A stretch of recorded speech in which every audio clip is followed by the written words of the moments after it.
வருமான வரி தாக்கல் அப்படின்னாலே மாத சம்பளம் வாங்குறவங்களும் அல்லது பிஸ்னஸ் பண்ணுறவங்களுக்கு மட்டும்தான் செய்யணும் அப்படின்ட்டு பலரும் நினச்சிக்கிட்டு இருப்போம். ஆனால் அது உண்மை கிடையாது.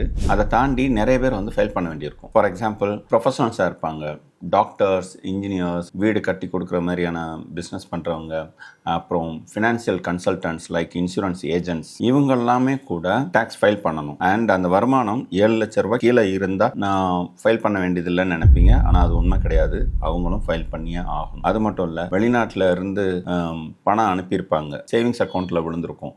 அப்படி சேவிங்ஸ் அக்கௌண்ட்ஸில் விழுந்ததுக்கு முறையான கணக்கை நம்ம காட்டணும்.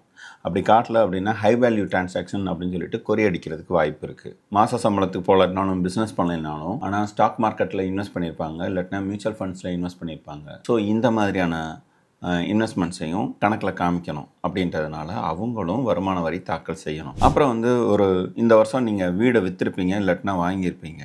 வாங்கும்போதும் விற்கும் போதும் நடந்த டிரான்சாக்ஷனையும் கணக்கில் காட்ட வேண்டியிருக்கும். ஸோ அதுக்கும் வருமான வரி தாக்கல் செய்யணும். வருமானம் இருந்தால் தான் வருமான வரி தாக்கல் செய்யணுன்ற அவசியம் இல்லை. வருமானம் இல்லாட்டினாலும் பல கணக்குகளை முறைப்படுத்தி அரசாங்கத்துக்கு தெரியப்படுத்தணுன்னாலும் வருமான வரி தாக்கல் செய்யணும்.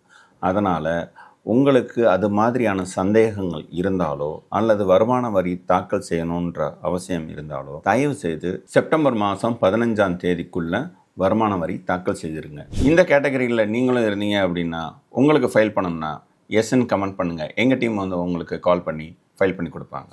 தேங்க்யூ.